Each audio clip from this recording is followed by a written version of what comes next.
Subscribe करें और bell दबाएं ताकि कोई खबर रह न जाए।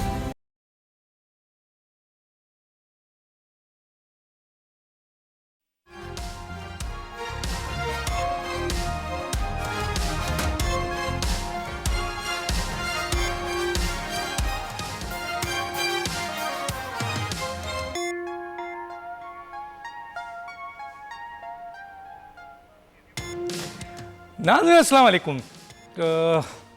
तब्दीली विद डॉक्टर दानिश के साथ हाजिर हैं। दो अहम इशू है आज। एक सेनेट में इलेक्शन के इल्तवा से मुतालिक करारदाद पेश हुई और भारी अक्सरियत से मंजूर हो गई। अब उसका सियासी और लीगल इम्पैक्ट क्या है उसके ऊपर बात करेंगे।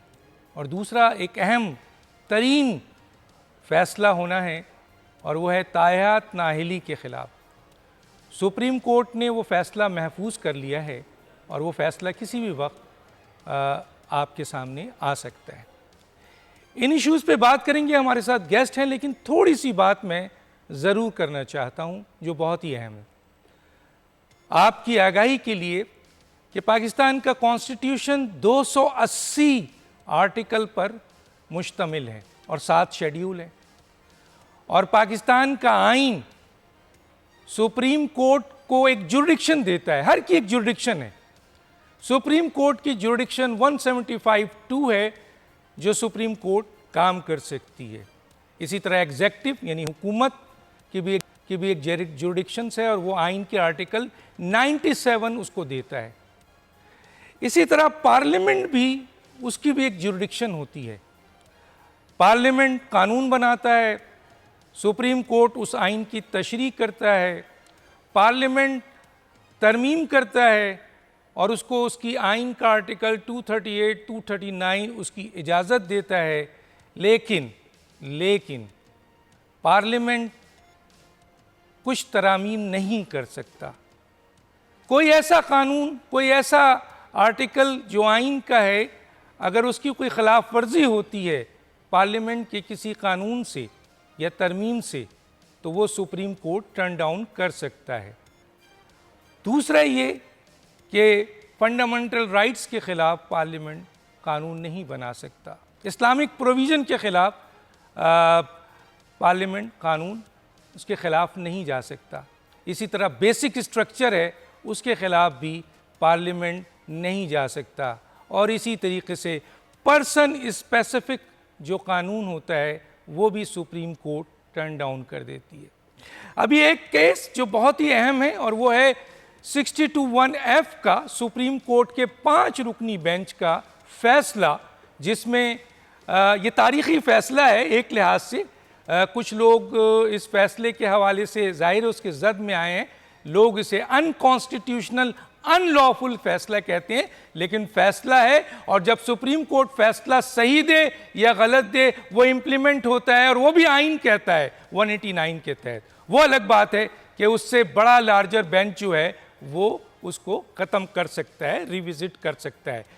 इस वक्त जो फैसला है ताहियात नाअहली का जो अटैच किया गया, जिसकी तशरीह की गई 62(1)(f) जो आइन का हिस्सा है और डिसक्वालिफिकेशन का हिस्सा है, क्वालिफिकेशन 62, 63, उसमें जो तयन था, वक्त था, वो नहीं था आइन में।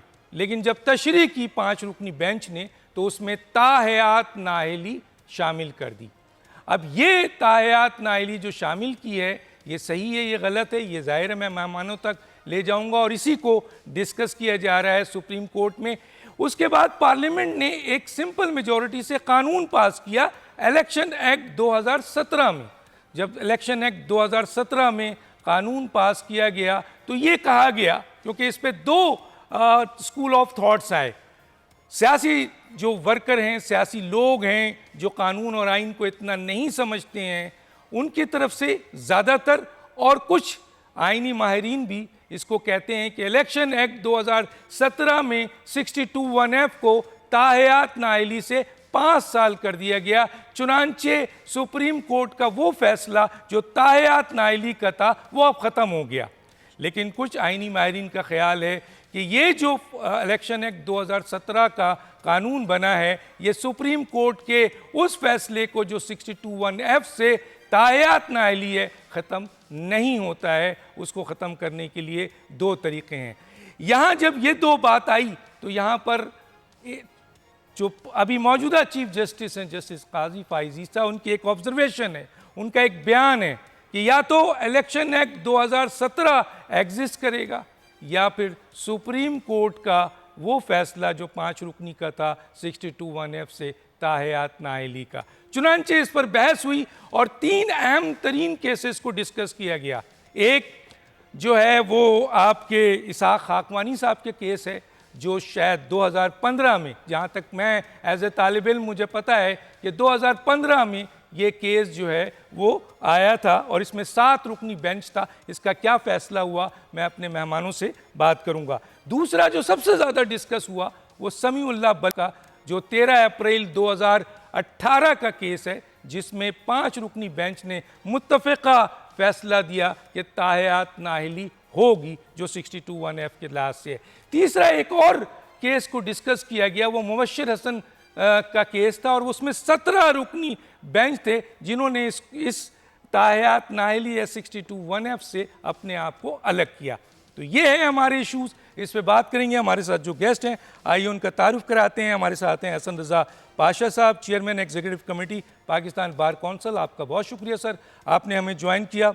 हमारे साथ जो दूसरे गेस्ट हैं अमानुल्लाह कुमरानी साहब, निगरां सूबाई वज़ीर क़ानून बलूचिस्तान, साबिक़ सदर सुप्रीम कोर्ट बार एसोसिएशन, आप भी हमारे साथ हैं। आपका बहुत शुक्रिया सर, आपने हमें ज्वाइन किया। कमर दिलशाद साहब, मुशीर बराए वज़ीर आला पंजाब, साबिक़ सेक्रेटरी इलेक्शन कमीशन, आपका बहुत शुक्रिया, आपने हमें ज्वाइन किया। अमानुल्लाह कुमरानी साहब, आपकी तरफ आता हूँ सबसे पहले, क्या कहेंगे सर सुप्रीम कोर्ट में ताहयात नाअहली का case, election act 2017, supreme court के 5 रुकनी बेंच का फैसला, समीउल्लाह जो बलोच हैं, कहा यह जा रहा है कि जब तक वो एग्जिस्ट करेगा उस वक्त तक ताहयात नाअहली मौजूद है। फिर डिक्लेरेशन की बात की गई और उसके बाद मुबश्शिर हसन और इसाक खाकवानी साहब का भी जिक्र आया। जी कुमरानी साहब क्या कहते हैं? बिस्मिल्लाहिर्रहमानिर्रहीम। डॉक्टर साहब, इत्तफाक की बात है कि आज पहली मरतबा एक प्रोग्राम आप कर रहे हैं और पहली मरतबा आप बोल्ड टीवी पे आए, आपको पहले मुबारकबाद देता हूं। और फिर ये भी आपको अर्ज़ करूं कि जिस केस के हवाला दे रहे हैं आप, मैं इन्हीं 3 दिनों में इस्लामाबाद में मौजूद था और मुसलसल ये इस हफ़्ते में जो केस लगा 3 दिन, ये तीनों दिन में उस केस की कार्रवाई को देखता रहा और अभी जुम्मे की नमाज से पहले तक भी मैं वहीं मौजूद था और फिर मुझे लाहौर आना था तो मैं इधर आ गया। तो उस केस का जो लब्बे लुबाब है वो आपने बता दिया है, अब उसका बहस में मैं दोबारा नहीं जाना चाहूँगा, मगर ये ज़रूर है मुगालता था और इसी मुगालते के पेश नज़र बहुत सारे फ़ैसले अभी हो चुके हैं। अब उन फ़ैसलों को मज़ीद रहनुमाई और वजाहत करने की खातर ऑनरेबल सुप्रीम कोर्ट की कोशिश है कि जो फ़ैसले हुए हैं उसके अंदर जो है एक यकसानियत आ जाए, एक इत्मीनान आ जाए, क्योंकि 10 जनवरी तक अपीलेट फोरम्स ने फ़ैसले करने हैं। वो मखमसा ये था, जैसे आपने कहा समीउल्लाह बलोच का फ़ैसला था, जिसके अंदर ये है कि अगर किसी के ख़िलाफ़ 62(1)(f के तहत कोई फ़ैसला दिया गया हो किसी भी फोरम से, तो वो फोरम जब तक उसको सेटिसाइड न करे उस वक्त तक वो अहल नहीं हो सकता इलेक्शन लड़ने का। जबकि कई और हैं जैसे 63(h) में, उसके अंदर ये है कि 5 साल की मुद्दत है, कहीं पर 2 साल की मुद्दत है, नेब में 10 साल की मुद्दत है। मगर इसको जो ताहयात किया गया है, ताहयात से मुराद जब तक वो फ़ैसला मौजूद है, तो वो फ़ैसले की हद तक जब फ़ैसला मौजूद हो तो वो इसके लिहाज से जब तक मौजूद है उसकी ज़िंदगी है, उस फ़ैसले की वो बंदा जो है वो नाअहल रहेगा। तो इसके आइन में कहीं ज़िक्र नहीं था और आइन इस मामले में खामोश है। उस खामोशी को देखते हुए लेजिस्लेचर ने ये बात कह दी, क्योंकि ये बात लेजिस्लेचर को 63A के इंटरप्रिटेशन करते हुए ऑनरेबल सुप्रीम कोर्ट ने ख़ुद अख्तियार दिया कि हम तयन नहीं कर सकते सज़ा का, इसका तयन जो है लेजिस्लेचर करे। तो इस हवाले से और कई हवालों से लेजिस्लेचर का ये प्रिविलेज था और उन्होंने अपनी तरफ से वो जो एक खला था आइन के अंदर, उस खला को पुर किया। 62 के अंदर ये बताया कि जो 62F का सज़ा होगा तो उसके अंदर 5 साल की मुद्दत होगी, उससे ज़्यादा नहीं होगी। तो इस आर्टिकल सेक्शन के तरमीम सेक्शन 232 में तय आया इलेक्शन एक्ट 2017 का। तो उसके बाद जो हमारे रिटर्निंग अफसर थे, उन्होंने अक्सर जो उम्मीदवार हैं जिनकी सज़ा को 5 साल की मुद्दत गुजर गई है, उनको बहाल रखा और उनको इलेक्शन लड़ने की इजाज़त दी। मगर कुछ लोगों ने स्ट्रिक्टली समीउल्लाह बलोच के केस को फॉलो किया। जैसे बलूचिस्तान में हमने देखा कि जी आपका चूँकि आपके ख़िलाफ़ एक जजमेंट मौजूद है, तो लिहाजा आप जब तक ये जजमेंट सेटिस्फाई नहीं होता है आप इलेक्शन नहीं लड़ सकते। तो ये कंट्राडिक्शंस आ रहे थे। तो सही वक्त पे ऑनरेबल चीफ जस्टिस ने फैसला किया और अब इसका फैसला महफूज हो गया है। अरे सर, यहाँ पर एक बात पूछना चाहूँगा मैं 10 जनवरी से पहले मैं ज़रा एक चीज़ यहाँ पूछना चाहूँगा कि चलें, समीउल्लाह बलोच का फैसला तो 5 रुकनी बेंच है और उन्होंने दिया हुआ है तायात नाइली से। सर, इसाक खाकवानी साहब का जो केस डिस्कस किया गया है जिसमें 7 रुकनी बेंच था, आसिफ सईद खोसा साहब की जो उन्होंने ड्राफ्ट किया था, जो उन्होंने स्टेटमेंट दी थी, उसको भी चीफ जस्टिस ने कोर्ट किया था। तो ये सर, ये जो इसाक खाकवानी साहब का केस था, जो थोड़ा बहुत मुझे इल्म है कि उन्होंने कहा था कि ये डिसीजन पार्लियामेंट करेगी, आप इसको ज़रा बताएंगे क्या इसका कोई फैसला हुआ था या केस ये चल रहा था कोर्ट में और ये कंटिन्यू नहीं हो सका? ये केस पर कोई हतमी राय सुप्रीम कोर्ट की तरफ से नहीं आई है। उन्होंने गाइडलाइंस दिए थे, उसके अंदर उन्होंने गाइडलाइंस फराहम किए थे और उन्होंने कोई फाइनल जजमेंट उसके अंदर नहीं दी थी। तो इसलिए आज काजी साहब ने उसके हवाले से जो मैं समझा, मैं बैठा था, बात की तो उन्होंने कहा अगर मैं होता मैं इस केस को फाइनली डिसाइड करता, गाइडलाइंस के बजाय फाइनल डिक्टम एक ले डाउन करता। तो फाइनल डिक्टम इसाक खाकवानी में कोई ले डाउन नहीं हुआ है। फाइनली जो कुछ डिसाइड हुआ है वो समीउल्लाह बलोच के केस में हुआ है। उसके अंदर गाइडलाइन दिए गए थे। गाइडलाइन के हवाले से मैंने अर्ज़ किया ना, 63A के केस में भी ये कहा गया था कि जी ये जो डिस्क्वालिफिकेशन, ये डिफेक्शन है, डिफेक्शन के लिए यही सज़ा काफ़ी है कि वो अपनी सीट खो दे, या आइंदा के लिए भी इसके ऊपर कोई सज़ा दी जा सकती है। क्योंकि गवर्नमेंट की ख्वाहिश थी उस वक़्त PTI की, जिसमें प्रेसिडेंशियल रेफरेंस आया था, उसके लिए कहा गया था कि जो शख्स एक दफ़ा डिफेक्शन करे तो उसको ताहयात नाअहल हो जाना चाहिए। इसके बारे में सुप्रीम कोर्ट ने रिस्ट्रेंट शो किया और कहा कि ये हमारा काम नहीं है किसी को ताहयात नाअहल कर दे।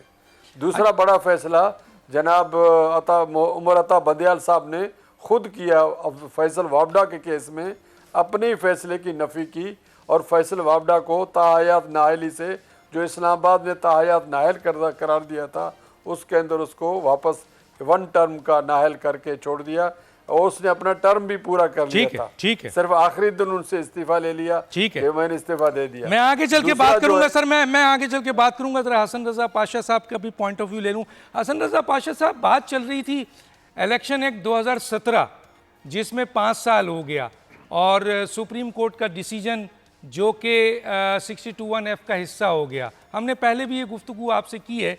तो अभी इन दोनों को डिस्कस करके ये फैसला करना, जैसे चीफ जस्टिस साहब ने कहा था कि इनमें से एक एग्जिस्ट करेगा, लेकिन हम देख रहे हैं कि समीउल्लाह बलोच और मुबश्शिर हसन केस और उसके साथ साथ जनाब इसाक खाकवानी से एक केस भी डिस्कस किया और इस्लाम और शरीयत और कानून उनको भी डिस्कस किया गया और इवन यहाँ तक डिस्कस किया गया कि 62 और 63 जो कि ऑलरेडी पार्लियामेंट ने बनाया है और जिसको आज तक किसी पार्लियामेंट ने तब्दील नहीं किया, उसको भी डिस्कस किया गया है कि ये गलत है और इस मेयार पे कोई नहीं पूरा उतरा है। क्या कहते हैं सर?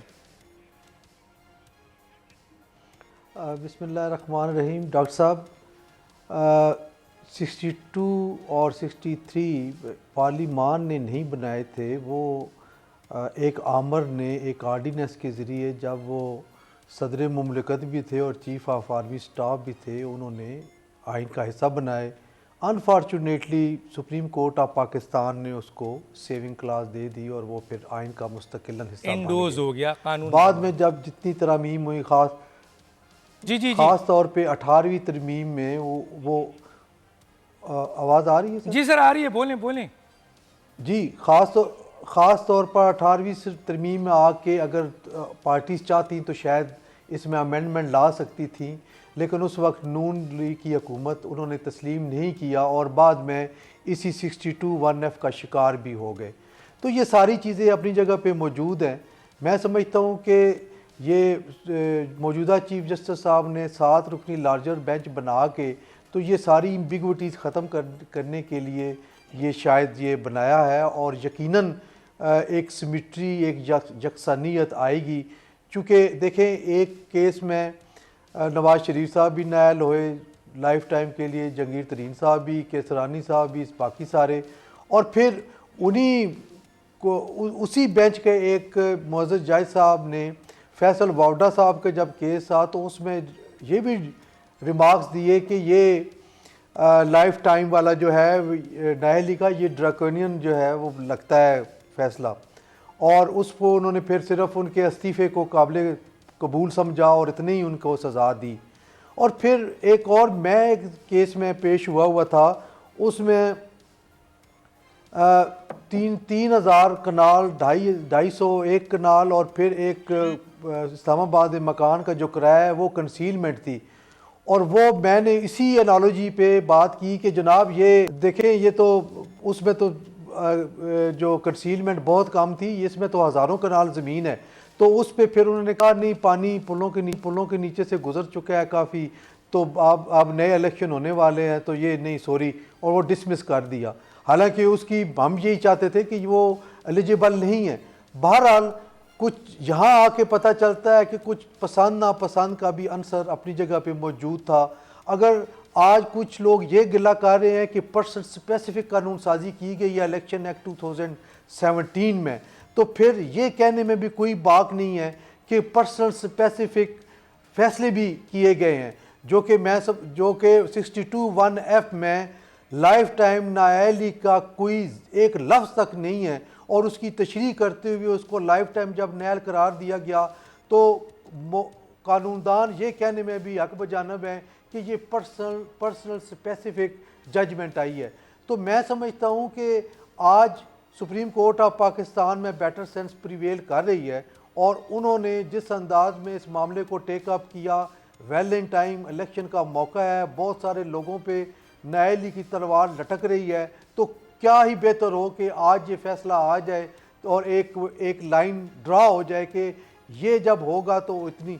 दूसरी तरफ जनाब चीफ जस्टिस साहब नो डाउट कि वो पार्लिमान की इस इख्तियार को तस्लीम करते हैं जिसमें उनको कानून साजी का हक हासिल है, और उन्होंने इसका प्रैक्टिकल इज़हार एक दफ़ा पहले कर चुके हैं प्रैक्टिस एंड प्रोसीजर एक्ट के वक्त, जब उसकी समाअत हुई तो अपने अख्तियार उन्होंने सरेंडर किया और ये बता दिया प्रैक्टिकली कि जनाब ये पार्लिमान की कानून साजी पे इस तरह अमल किया जाता है। और दूसरी तरफ इलेक्शन एक्ट ही वो वाहिद एक्ट है जो इलेक्शन के तमाम मामलात को देखता है, और अनफॉर्चुनेटली और फॉर्चुनेटली जिस वक्त 62(1)(f) की जजमेंट आई उस वक्त भी इलेक्शन एक्ट के अंदर लाइफ टाइम नायली का जिक्र नहीं था।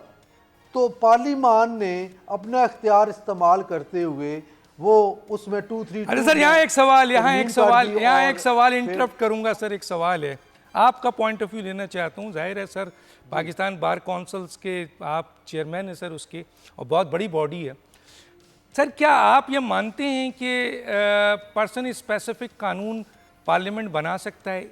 सिर्फ एक बात, आपने जजमेंट का हवाला दिया, सुप्रीम कोर्ट का जजमेंट तो पर्सन स्पेसिफिक आ सकता है, लेकिन पार्लियामेंट पर्सन स्पेसिफिक कानून नहीं बना सकता। इस पे सर थोड़ी सी आप गुफ्तगू करें, फिर मैं कमर शाह साहब की तरफ जाऊंगा सर। डॉक्टर साहब, पर्सन स्पेसिफिक कानून अगर सुप्रीम कोर्ट खुद कहे कि ये ड्रैकोनियन है, और फिर वाकई लगता है कि एक बंदे को आपने दीवार के साथ लगा दिया एक छोटी सी कंसीलमेंट पे, अगर वो on the face of it, अगर for the sake of arguments ये तस्लीम भी कर लिया जाए कि उन्होंने कंसीलमेंट की है, तो क्या उसकी इतनी बड़ी सजा है? नहीं सर, मैं मुझे आप सर, मैं जरा उधर नहीं जा रहा, मैं जरूर आऊंगा। मैं खुद कह रहा हूं कि सर अनकॉन्स्टिट्यूशनल फैसला है, इतनी बड़ी सजा नहीं होती है, मामूली सा मसला था, खुद उठाया कि यहाँ तो गद्दार और दूसरे लोगों को 5 साल के बाद रिलीफ मिलता है। मैं इस पर नहीं जा रहा, मैं आपका पॉइंट ऑफ व्यू लेके कमर दिलशाद साहब की तरफ जाऊंगा। मुझे सिर्फ ये बताइए कि क्या पर्सन स्पेसिफिक कानून बनाने की इजाजत है पार्लियामेंट को, हाँ या नहीं में जवाब दें सर। सर पर्सन स्पेसिफिक कानून डॉक्टर साहब नहीं है। नहीं, मैं पूछ रहा हूँ, मैं सिर्फ ये पूछ रहा हूँ। चले आप ये कह दें इलेक्शन एक्ट 2017 में जो तरमीम हुई है वो पर्सन स्पेसिफिक नहीं है।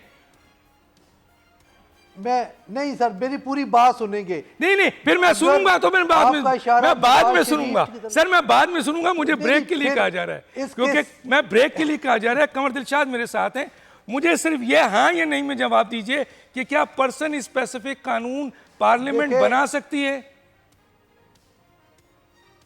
सर जिस तरह पर्सन स्पेसिफिक जजमेंट नहीं होनी चाहिए, इस तरह नहीं होनी चाहिए, छोड़े ना सर। हो मैं आगे चल के बात करूंगा। और कमर दिलशाद साहब, मैं आ रहा हूं सर, मैं कमर दिलशाद साहब की तरफ आऊंगा, लेकिन उससे पहले साहब मैं आपको इंटरप्ट नहीं करना चाहता, इसलिए मैं चाहता हूं एक छोटा सा ब्रेक ले लूं, फिर मैं आपके पास आता हूं मुकम्मल तौर पर। एक छोटा सा ब्रेक।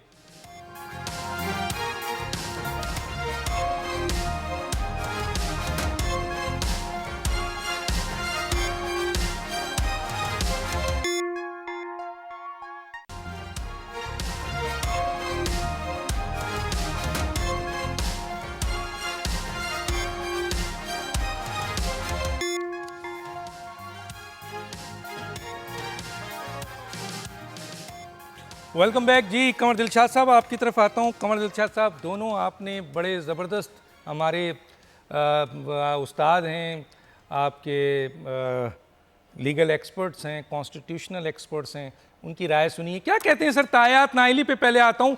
ये आपसे बाद में करेंगे हम तीनों से, जो आपके सेनेट में हुआ है इलेक्शन के अल्तवा का, तो इसके ऊपर क्या कहेंगे सर तायात नाइली पे?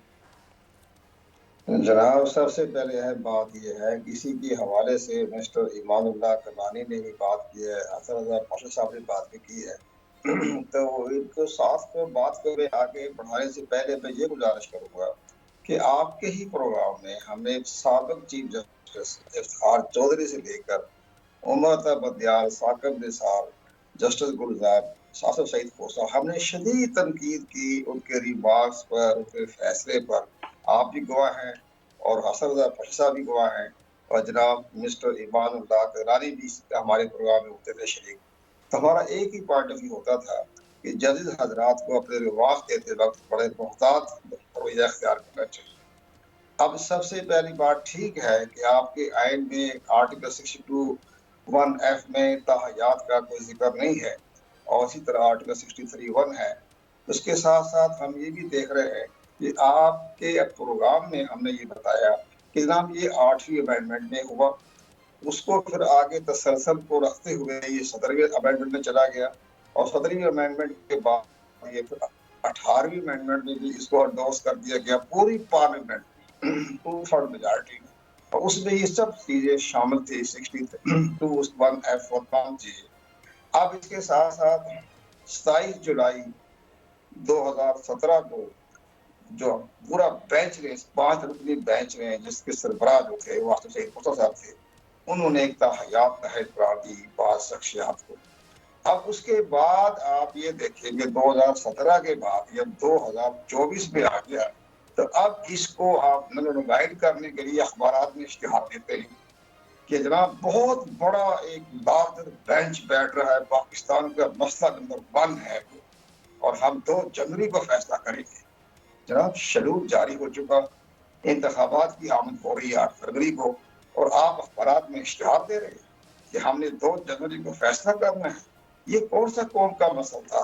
एक समीउल्लाह बलोच को जानता कोई नहीं है, उसका नाम को आपने इंटरनेशनल लेवल पे उसको उजागर कर दिया, नंबर 1। दूसरी बात यह है कि हमारे ऑनरेबल चीफ जस्टिस साहब जो है वो कहते हैं कि इस्लाम में नहीं लिखा ताहयात नाहिली होने का।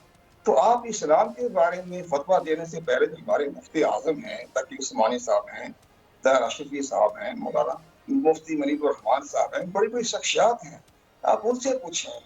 और उन्होंने तो यहाँ तक कहा है तकी उस्मानी ने, अगर आप दफ्तर से लेट जाएं और आप दफ्तर के दरमियान में चाय पीनी शुरू कर दें तो वो भी करप्ट प्रैक्टिस में आता है।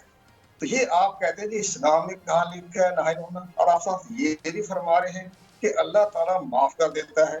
अल्लाह ताला अपने हकूक़ुल्लाह को तो माफ करेगा, लेकिन हकूक़ुल बात को अल्लाह ताला कहता है मैं माफ नहीं करूंगा। तो ये इस्लाम के साथ हमारे चीफ जस्टिस साहब मुफ्ती आजम कैसे बन गए? तो ये अपने बात करें, आइन की बात करें, कानून की बात करें, पार्लियामेंट की बात करें, तो इस्लाम को बीच में कहाँ से ले आए?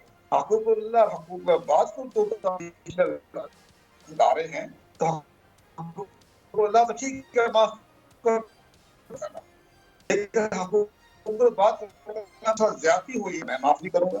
तो ये सारी चीजें आपके सामने हम ज़ेरे समाअत हो रही है। अब इसके साथ साथ आपने ठीक कहा है, ये पर्सनल स्पेसिफिकेशन के तहत ये बेंच बना है, इश्तहार दिए गए।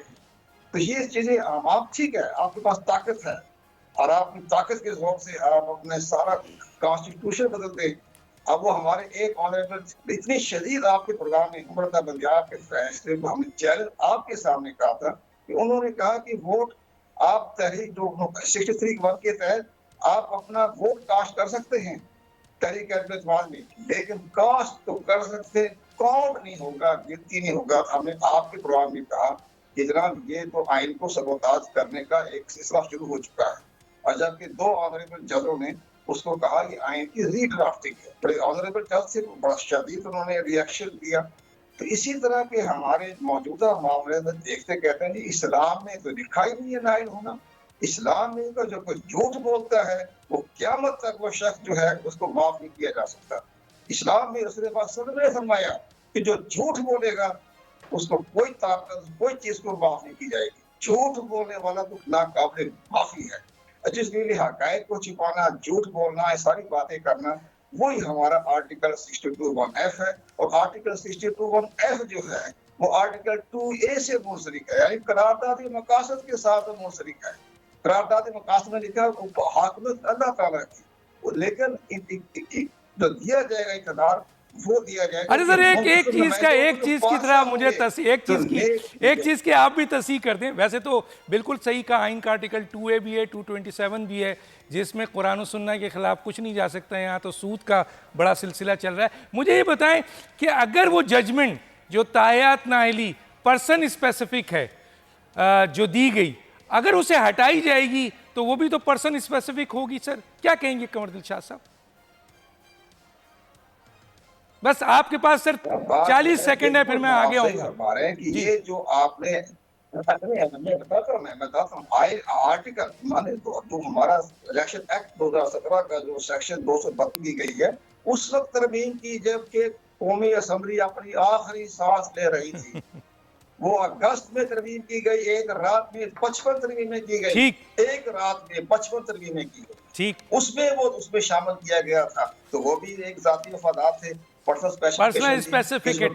ठीक है मैं आगे चल के बात करूंगा। मैं जरा कनरानी साहब से अब दूसरे इश्यूज पे आ जाता हूं। कनरानी साहब आपको इस पे कमेंट देना चाहें तो कहें, आपके पास 4 से 5 मिनट है। मुझे ये बताइए सर कि ये जो अभी सेनेट ने करारदाद पास की है कि मुलतवी किया जाए, हालांकि कई सियासी लीडर क्लेम कर रहे हैं कि हालात सही नहीं है, यहाँ कराची में भी जलसे नहीं हो पा रहे हैं, 2 सूबों में जो है हालात बहुत ख़राब हैं, अभी देखें उलमा को मार दिया।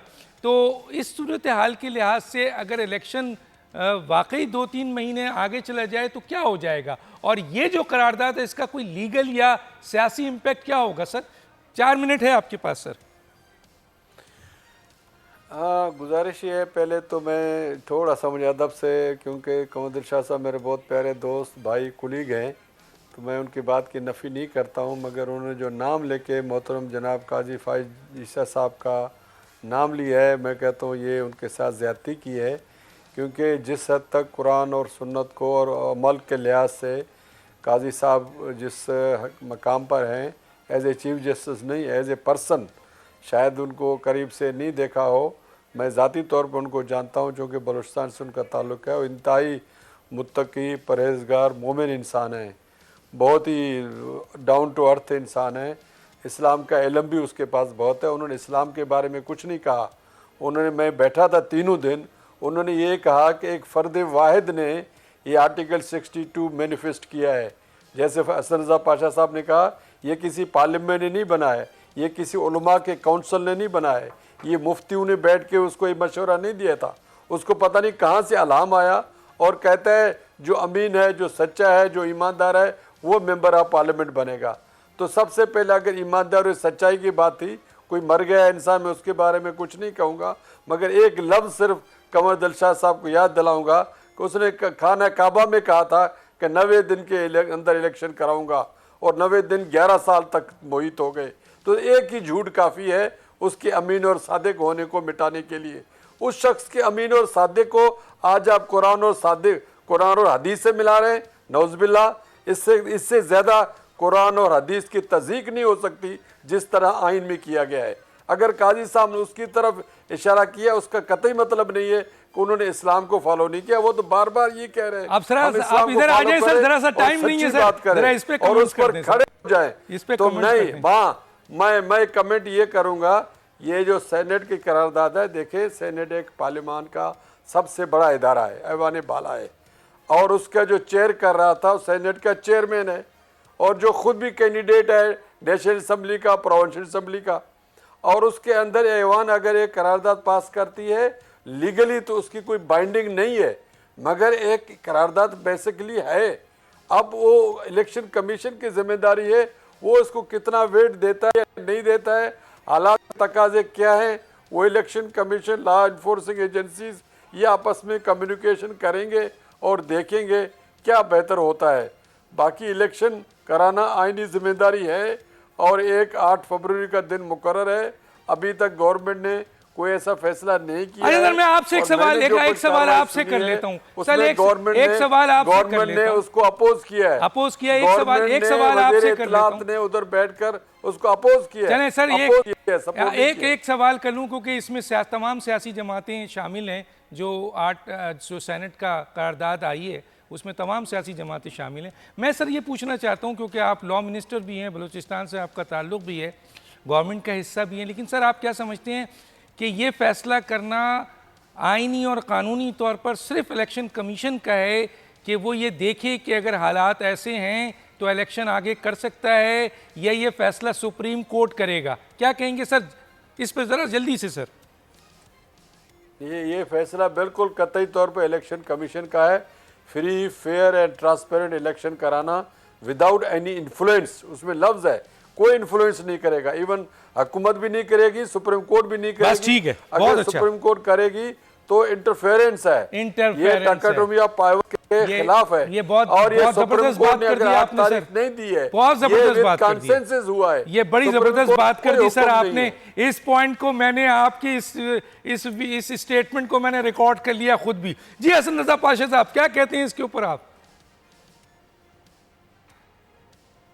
डॉक्टर साहब, ये जो रेजोल्यूशन आज पेश की गई है, एक तो ये कोरम पूरा नहीं था, सिर्फ हमारी इतला के मुताबिक 14 अरकान थे, और ना तो वहाँ बैठे हुए किसी रुकन ने निशानदेही की कोरम कम होने की, और ना ही जनाब चेयरमैन साहब ने कोई अपने तौर पे देखा, और उन्होंने फौरी तौर पे उस पर रायशुमारी करा दी, और 2 सेनेटर के बारे में कहा गया पीपल्स पार्टी के और पीटीआई के, वो खामोश रहे। और अभी मेरी इतला के मुताबिक पीपल्स पार्टी ने तो अपने सेनेटर साहब को शोकाज नोटिस जारी कर दी है। एक चीज़ जो बड़ी खूबसूरत है वो ये है कि तमाम पॉलिटिकल पार्टीज़, चाहे वो पीटीआई है, चाहे वो नून है, चाहे पीपल्स पार्टी है, वो सारे के सारे इस बात पे एतराज़ कर रहे हैं और ऑब्जेक्शन भी कर रहे हैं, और साथ ही अपनी सफाई भी दे रहे हैं कि हम इस करारदाद को ना तो तस्लीम करते हैं और ना ही हमने ये करारदाद पेश की है। और मेरा ये उनको ये मशवरा होगा कि आप कल ही रिक्विजिशन करें इजलास की, और उसमें अपनी करारदाद वहाँ पे फ्लोर करें कि इलेक्शन 8 फरवरी को ही होना चाहिए। प्रैक्टिकली कोई चीज़ सामने आए तभी माना जाएगा कि आप वाकई चाहते हैं कि 8 फरवरी को इलेक्शन हो। चूँकि ये एक मुझे ऐसी कोई मोटिवेटेड किस्म की मूव नज़र आ रही है जो कि एक आज़ाद सेनेटर साहब ने पेश कर दी, और सुनने में ये आया कि उससे पहले एक और सेनेटर जो खामोश थे उन्होंने अपने कुछ दोस्तों से बात की कि कुछ इलेक्शन डिले की तरफ जा रहा है और आज सेनेट में कुछ होगा। अगर ये पहले पता था उनको तो फिर बाकी उन्होंने अपनी पार्टी को क्यों नहीं बताया? नंबर 2, दूसरी पार्टियाँ क्यों इतना उन्होंने लाइट लिया इसको और वो बैठे रहे? अटेंडेंस कितनी क्यों कम थी? ये सारी चीज़ें देखनी पड़ेंगी। ये कुछ छोटी चीज़ नहीं है, ऑल दो के इसके कोई इम्पैक्ट नहीं है। सर आसिफ अली जरदारी साहब ने बयान, आसिफ अली जरदारी साहब का बयान है कि इलेक्शन अगर 10-15 दिन आगे हो जाए तो कोई फ़र्क नहीं पड़ता। मुस्लिम लीग नून के कई लोगों का भी बयान है कि जी इलेक्शन आगे हो जाए कोई फ़र्क नहीं पड़ता। JUI के मौलाना फजल रहमान साहब कहते हैं इलेक्शन नहीं होना चाहिए क्योंकि 2 सूबों में हमें काम नहीं करने दिया जा रहा है और फायरिंग्स भी हुई है, अभी शहादत भी हुई है, दहशतगर्दी है उसकी तरफ से, उसी तरह से और दूसरी जमातें भी कह रही हैं। सो सर अगर पार्लियामेंट में आप कहते हैं कि सेनेट में कुछ लोगों ने किया है और सियासी जमातें शोकाज कर रही हैं, लेकिन ये डिमांड तो खुद सियासी जमातों के कायदीन भी कह रहे हैं कि फौरी तौर पर इलेक्शन ना हो, आगे बढ़ जाए जो हालात है, इसमें क्या बुराई है? आपके पास सर 1 मिनट है। देखिए, मैं नहीं समझता कि सियासी पार्टियों को इस तरफ जाना चाहिए। सियासी पार्टियों का काम ही यही है कि वो इलेक्शन में हिस्सा लें, हुकूमत बनाएं, अपोजिशन करें और 5 साल असेंबली में बैठ के कानून साजी करें। और अगर आज कोई मौसम की बुनियाद पे इलेक्शन नहीं लड़ रहा, कोई दहशतगर्दी की बुनियाद पे नहीं लड़ रहा, तो ये तो सिलसिला ना ख़त्म होने वाला है। आगे फिर रमज़ान आ जाना है, रमज़ान के बाद गर्मियाँ आ जानी है, तो ये तो कहीं जी गर्मी में चुलिस्तान में नहीं हो सकता, सराई इलाकों में नहीं हो सकता, मैदानी इलाकों में नहीं हो सकता, ये कोई बात नहीं है। मैं समझता हूँ कि इलेक्शन की डेट जो कंसेंसस के साथ इलेक्शन कमीशन ऑफ पाकिस्तान और प्रेसिडेंट ऑफ पाकिस्तान ने दी है, सुप्रीम कोर्ट ने उन्होंने इन राइटिंग दी, नीचे अपने दस्तखत किए, तो उस दबाव में दिए कायम रहना चाहिए और इलेक्शन में हिस्सा लेना चाहिए। सुप्रीम कोर्ट के दबाव नहीं था, बेचारों ने दे दिया। इलेक्शन कमीशन तो खुद कह रहा है 2 सूबों में मुश्किलात हैं उनमें। चले, मैं आगे चल के कमर दिलशाद साहब से बात करूंगा, एक छोटा सा ब्रेक, फिर आते हैं वापस।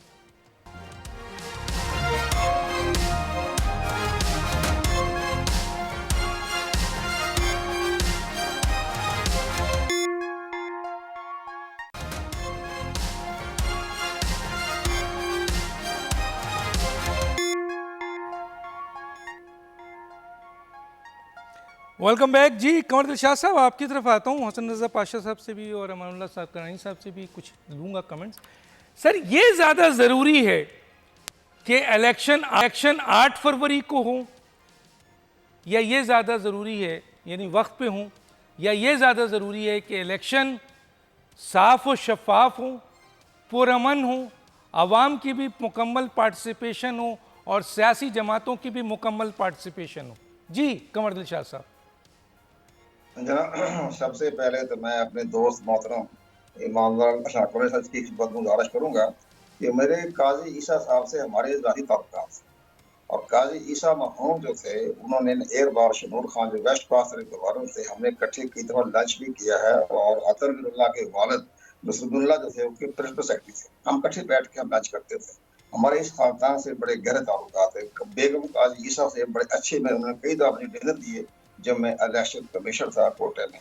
तीसरे इस तरह के बड़े भाई अजमत काजी और मैं दोस्त है, हमने जो बातें की है वो उनके सिर्फ महज कंडक्ट के बारे में बताया, वैसे इस खानदान से हमारा बड़ा एहतराम का रिश्ता है। अब आप आगे चले, उसमें सबसे बड़ी बात ये कि जो आज सेनेट की जो बात आई है, ये इसमें एक ठीक है कि उन्होंने कोरम का किसी ने निशानदाही नहीं की। अभी वो जिन्होंने कोरम की निशानदाही नहीं की, उसका मतलब ये था कि खामोशी से वो इस करारदाद की हमायत में थे, वरना अगर कोरम की निशानदाही हो जाती तो इजलास मुलतवी हो जाता, ये नौबत ही ना आती।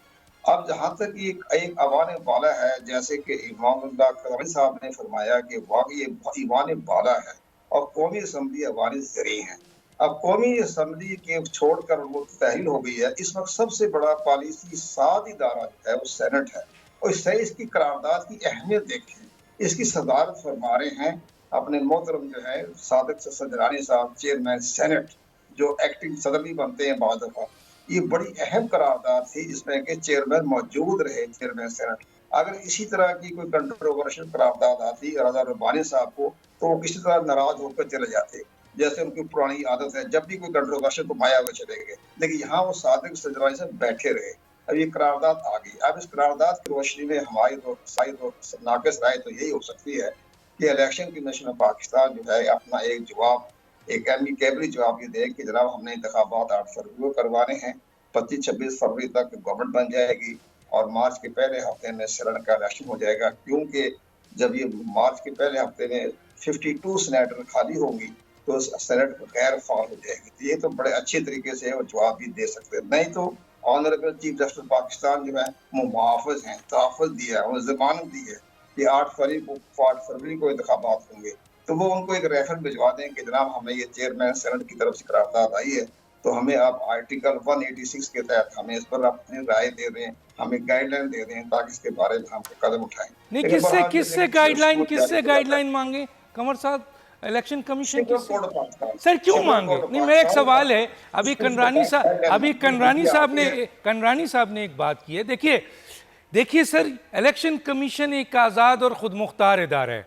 आइन का आर्टिकल 213 से लेकर आप 218, 17, 19 जितना पढ़ना चाहें पढ़ लें। सर आपसे ज़्यादा कौन जानता होगा साबिक। मुझे ये बताइए कि जब पूरी तरह इख्तियार रखता है इलेक्शन कमीशन कि वो ये फैसला करे कि ये इलेक्शन डिले हो या ना हो, और उसको आइन और कानून दोनों इजाज़त देता है, तो फिर वो सुप्रीम कोर्ट में क्यों जाए? मुझे ज़रा इसका जवाब दे सर। नहीं, आप देखें सुप्रीम कोर्ट के हुक्म के तहत तो 8 फरवरी डेट मुकर्रर की गई। सुप्रीम कोर्ट पाकिस्तान, तो ये सही फैसला है। सुप्रीम कोर्ट की कहने पर डेट की गई, तो ये इलेक्शन कमीशन ने सही काम किया है। नहीं, वो सदर मुमलकत भी शामिल थे, अटॉर्नी जनरल पाकिस्तान भी, और फिर उसके बाद सुप्रीम कोर्ट के ऑनरेबल जज चीफ जस्टिस साहब ने खुद कहा ये पत्थर पर लकीर है, मैंने हुक्म जारी कर दिया है, ये पत्थर पर लकीर है। 8 फरवरी सर मैं आइन और कानून के मुताबिक पूछ रहा हूँ सर, छोड़े पत्थरों की। जाहिर है कि सब इदारे एक दूसरे की मुदाखलत करते ही हैं ना, जैसे उम्र बंदियाल साहब ने डेट फिक्स कर दी थी 14 मई। सर मैं आपका पॉइंट ऑफ व्यू ले रहा हूँ। मैं कंडानी साहब की तरफ जाऊंगा कि क्या सुप्रीम कोर्ट इलेक्शन कमीशन को डिक्टेट कर सकती है, पाबंद कर सकती है इलेक्शन कराने में, साफ और शफाफ कराने में, डेट देने में? कंवर साहब। हाँ, मैंने अर्ज कर दिया ना, डिक्टेशन देनी चाहिए, लेकिन हमारी रवायत है ना। नहीं, रिवायत छोड़े सर, मैं आइन की बात कर रहा हूँ, कानून की बात। आइन में इजाजत नहीं देता, नहीं देता है। आर्टिकल जो है 218 के तहत, आर्टिकल 218 में वाज़ह तौर पर लिखा है कि इलेक्शन को करवाना, उसके बाद आर्टिकल 219 है और उसमें भी ये लिखा हुआ कि इलेक्शन करवाना इलेक्शन में पाकिस्तान की जिम्मेदारी है। लेकिन बहरहाल हमारी वो 224 भी है, 254 भी है, इलेक्शन एक्ट का 57 भी है, 58 भी है। जी कंडरानी साहब, जरा सा आपका पॉइंट ऑफ व्यू, फिर हसन रजा पाशा साहब का भी क्या कहते हैं सर कि ये जो फैसला है जैसे आपने कहा, जी क्या कहते हैं सर? जो मेरी गुजारिश ये है कि मेरे नज़दीक कि ये 8 फरवरी का जो दिन है, आप कहते सुप्रीम कोर्ट का फ़ैसला है, मेरे नज़दीक ये फ़ैसला नहीं है। मैं तो इस बात को आपके सामने अर्ज़ करना चाहता हूँ, ये इसको कहेंगे कि कोई लॉ इनिशिएट नहीं हुआ है, कोई डिक्टम लेट डाउन नहीं हुआ है, ये हमारे लीगल टर्म्स हैं। सुप्रीम कोर्ट का फ़ैसला वो होता है कि कोई लॉ इनिशिएट करे, फ़ैसले का मतलब आपके ऊपर बाइंडिंग हो 189 के तहत। ये ऐसा कानून नहीं बनाया सुप्रीम कोर्ट ने जिसकी कोई बाइंडिंग फोर्स हो। ये विद कंसेंसस हुआ है। एक पिटीशन आई थी, उस पिटीशन पर तमाम पॉलिटिकल और वहाँ के गवर्नमेंट के स्टेक होल्डर्स थे, सबको बुलाया और सबसे पूछा, इलेक्शन कमीशन और प्रेसिडेंट से जो कानूनी तकाजे थे, कानून के मुताबिक सुप्रीम कोर्ट ने एक लिहाज से मीडिएशन का किरदार अदा किया है, एज ए कोर्ट ऑर्डर नहीं दिया है। आज भी मैं कहता हूँ, एट बार कहता हूँ, एज ए सर मीडिएशन का किरदार सुप्रीम कोर्ट अदा कर सकता है। मीडिएशन का किरदार सुप्रीम कोर्ट अदा कर सकता है अगर एक इदारे की जुरिडिक्शन आपने आइन में तय की हुई हो। आप ये कैसे फैसिलिटेट किया है? ये भी कर सकता है सर, कोई ऑर्डर नहीं दिया है, फैसिलिटेट भी कर सकता है पार्टीज के कंसेंट से। लेकिन सर बड़ा सख्त जुमला था सर कि 8 तारीख को इलेक्शन पत्थर की लकीर है हर सूरत में होगा। जी हसन रजा पाशा साहब, ये 1 मिनट वो आपके पास है। ख्वाहिश 1 है, वो minute chief Hasan Raza justice Pasha. ख्वाहिश है। यस सर, सुप्रीम कोर्ट का आर्डर नहीं है, ख्वाहिश है। ख्वाहिश है। ख्वाहिश आज भी हसन रख रजा सकते हैं। पाशा साहब से पूछ ख्वाहिश लेता हूँ है, सर, ख्वाहिश। 1 मिनट सर, 1 मिनट है। हसन रजा पाशा साहब 1 मिनट। डॉक्टर साहब टाइम बहुत थोड़ा रह गया है, बात बड़ी करनी थी। बहरहाल सिर्फ एक बात बताऊं कि इलेक्शन कमीशन कह रहा था कि मैंने डेट देनी है, आइन ये कह रहा था कि सदर पाकिस्तान ने देनी है। सदर पाकिस्तान ना पकड़ाई दे रहे थे, ना इलेक्शन कमीशन पकड़ाई दे रहा था।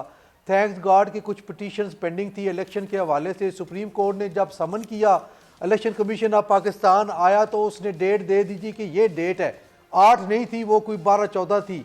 फिर उन्होंने कहा कि ये सदर से भी मशवरा कर लें, सदर के पास भेजा, सदर ने कहा नहीं ये डेट नहीं है, 8 ये होगी। दे दें तो वो मशवरे से 8 दे हो दी गई। गई। वो आके कंसेंसस वो आ दे गया, दी उन्होंने गई। कहा कि मैं कंरानी मैं साहब आपसे दुरुस्त। किसी स्टेज पर जरूर बात करूंगा और तफसील से बात करूंगा इंशाल्लाह। वक्त खत्म हो जाता है नाज़रीन, डॉक्टर दानिश को याद दीजिए। अल्लाह हाफिज।